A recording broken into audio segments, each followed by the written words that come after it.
Das pessoas de quem se ia falando na conversação, chegou a vez dos Rostov. Dizem que a situação deles é muito má, disse Julie. E o próprio conde é tão inepto. Os Razumovsky queria comprar a casa e a herdade dele dos arredores de Moscou, mas nunca mais decidem. Parece que ele pede um preço muito alto. Não, acho que nos próximos dias a venda será feita, disse alguém. Embora neste momento seja uma loucura comprar, seja o que for, em Moscou. Porquê? Disse Julie. Alguma vez Moscou correrá perigo? Então por que se vai embora de cá? Eu? Pergunta estranha. Vou porque, digamos, toda a gente vai. Além disso, não sou uma Joana d'Arc ou uma Amazona. Está certo, dê-me mais trapos. Se o negócio do conde correr bem, pode pagar todas as dívidas, disse o miliciano, referindo-se a Rostov. É um velho bondoso, mas tão pobre tipo. E porque vivem na cidade há tanto tempo? Há muito que ele queria ir para a aldeia. Natalia, ao que parece, já está bem, não é? Perguntou Julie a Pierre com um sorriso manhoso. Estão à espera do filho mais novo, disse Pierre. Entrou para o regimento Cossack de Obolensky e foi para Belaya de Serkov. É lá que o regimento se forma. Mas agora transferiram-no para o meu regimento e estão à espera dele de um dia para o outro. Há muito que o conde quer partir, mas a condessa não concorda em sair de Moscou antes da chegada do filho. Anteontem vi-os em casa dos Arkarov. Natalie voltou a ficar bonita e animada. Cantou uma romança. Com que facilidade algumas pessoas esquecem tudo. Esquecem o quê? Perguntou Pierre desgostado. Julie sorriu.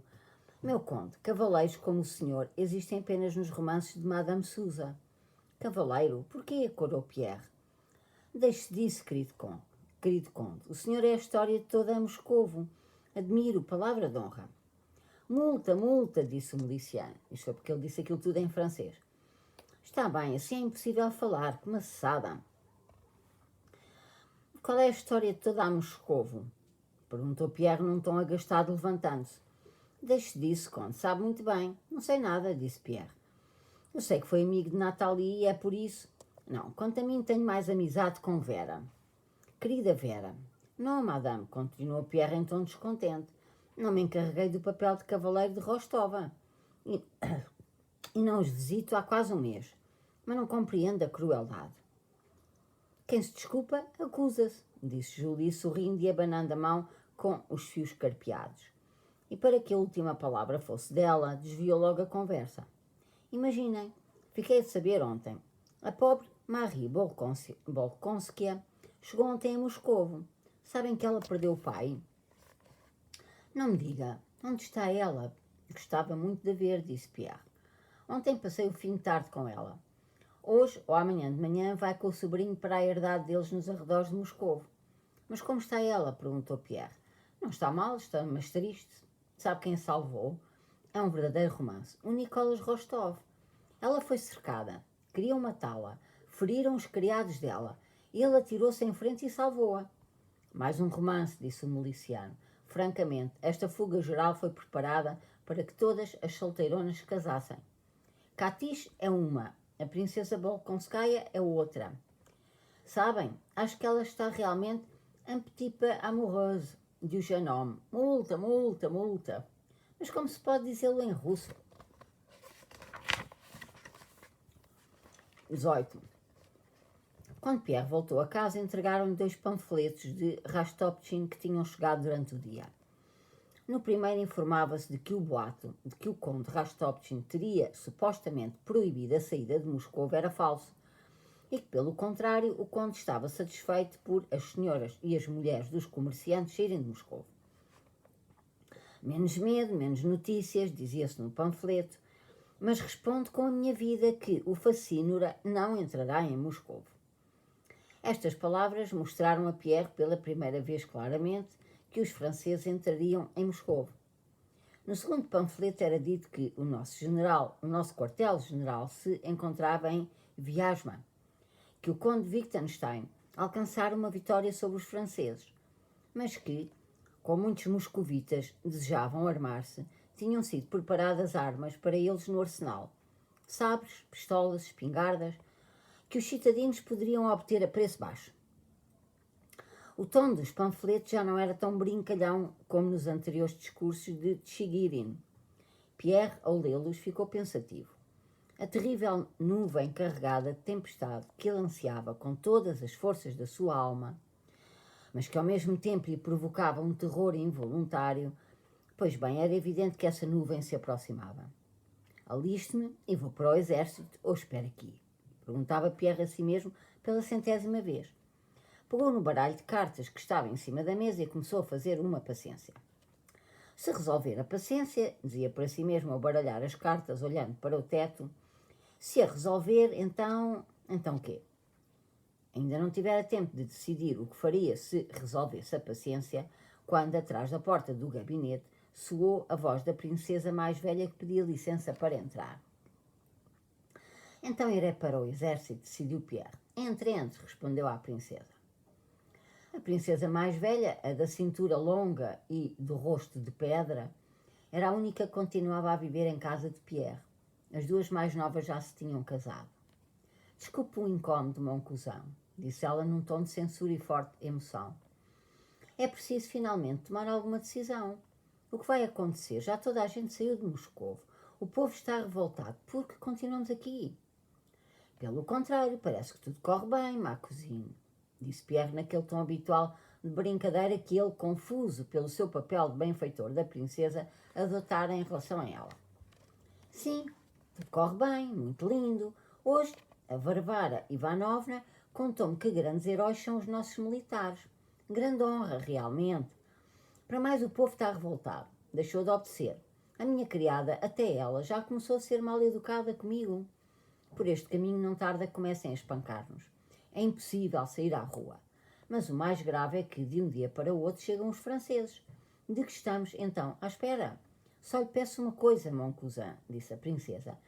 Deu ordens para que me levem para Petersburgo. Por mais insignificante que eu seja, eu não posso viver sob a pata de Bonaparte. Deixe disso, ma cousine. Onde é que foi buscar as suas informações? Pelo contrário, não me submeto ao poder do vosso Napoleão. Os outros que façam como quiserem. Se não quiser fazê-lo, faço, dou já ordens. A princesa, pelos vistos, sentia desgosto por não ter com quem se zangar. Murmurando qualquer coisa, sentou-se numa cadeira. No entanto, a informação que lhe estão a dar é errada, disse Pierre. Na cidade está tudo calmo, não há qualquer perigo. Acabei de ler aqui, Pierre mostrou à princesa os panfletos.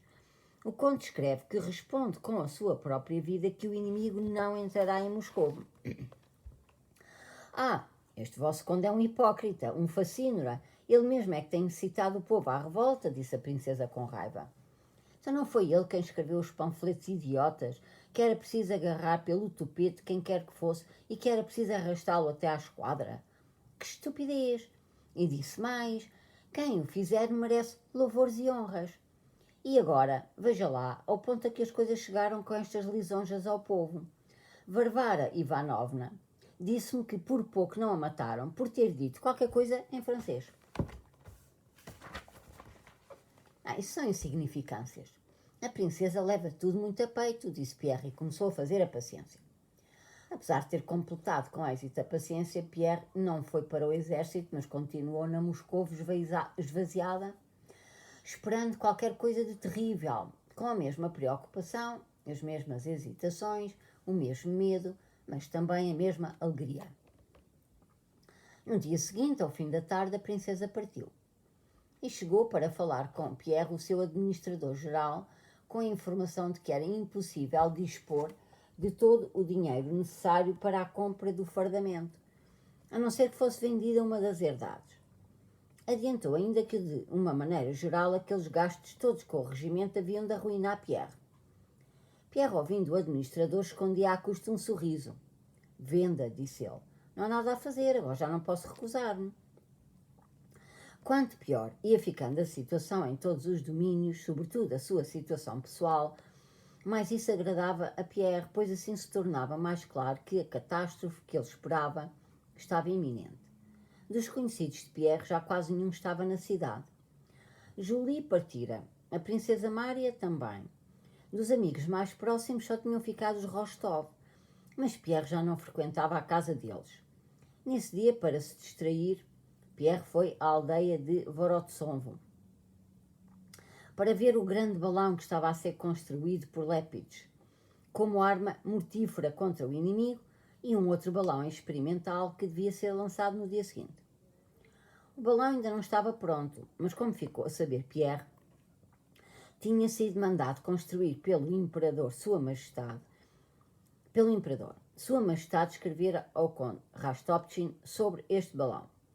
Logo que Lepidge esteja pronto, arranje-lhe uma equipagem para o seu vai-vem de homens seguros e inteligentes e despacha um correio para o general Kutuzov para o prevenir. Eu informei-o da coisa.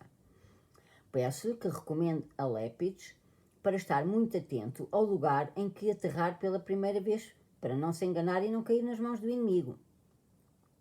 É necessário que ele combine os seus movimentos com o general em chefe. De volta de Vorontsov, passando pela praça Bolotnaya, Pierre viu uma multidão junto ao Lobnoy Mesto. Estavam a castigar um cozinheiro francês acusado de espionagem. Tinha acabado de ser flagelado e o carrasco desatava do cavalete o homem gordo, de suíças ruivas, meias azuis e gibão verde, que gemia lastimosamente. Outro criminoso, magrinho e pálido, estava ao lado. Pelas caras, ambos eram franceses. Pierre, com ar assustado e doentio como o do francês magro, furou através da multidão. O que se passa? Quem é? Porquê? Perguntava ele.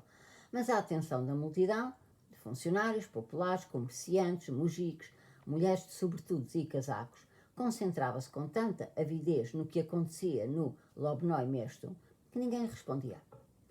O francês gordo levantou-se, sobrou-lhe carregado, encolheu os ombros e, por certo, para mostrar firmeza, começou a vestir o gibão sem olhar à volta. Mas de repente tremeram-lhe os lábios e ele chorou, zangado consigo mesmo, como choram os homens adultos sanguíneos. A multidão desatou a falar alto. Pareceu a Pierre que as pessoas falavam para abafarem dentro de si a compaixão. É o cozinheiro de algum príncipe. Pois é, Monsieur, um molho russo, parece muito azedo para um francês. Embota aos dentes, disse um amanuense de cara encarquilhada que estava ao lado de Pierre quando o francês chorou. O amanuense olhou em volta, esperando pelos vistos a aprovação da sua piada. Houve quem se risse, mas a maioria das pessoas continuaram a olhar, assustadas, para o carrasco que despia o segundo homem. Pierre começou a fungar, franziu a cara e, virando-se rapidamente, deu meia volta e foi para a sua charrete.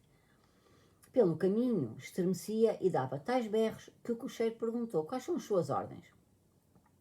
Para onde é que vais? Perguntou Pierre ao cocheiro que entrava na Lubyanka. Lubyanka tem muito má fama. Vossa Alteza mandou ir para casa do comandante em chefe, respondeu o cocheiro. Parvo, besta! Pierre, aos berros, descompunha o cocheiro, coisa que raramente acontecia. Mandei-te ir para casa e depressa, para espalho. É preciso sair daqui ainda hoje, disse para si mesmo. Depois de ver o francês castigado e a multidão no Lobnoy Mesto, decidiu não continuar em Moscou e ir juntar-se ao exército. E a sua decisão era tão definitiva que até imaginou já ter dito isso ao cocheiro, ou então que o cocheiro deveria compreendê-lo sozinho. Chegado a casa, Pierre deu ordens ao seu cocheiro, Evstafievich, que sabia tudo e era conhecido em toda a Moscou, para mandar os seus cavalos de sela para Mojaisk, uma vez que partiria para lá essa noite para se juntar ao exército. Isso não poderia ser feito num só dia, por isso, na opinião de Evstafievich, Pierre deveria adiar a sua partida até ao dia seguinte para dar tempo de estarem a postos os cavalos de muda. Ficamos aqui.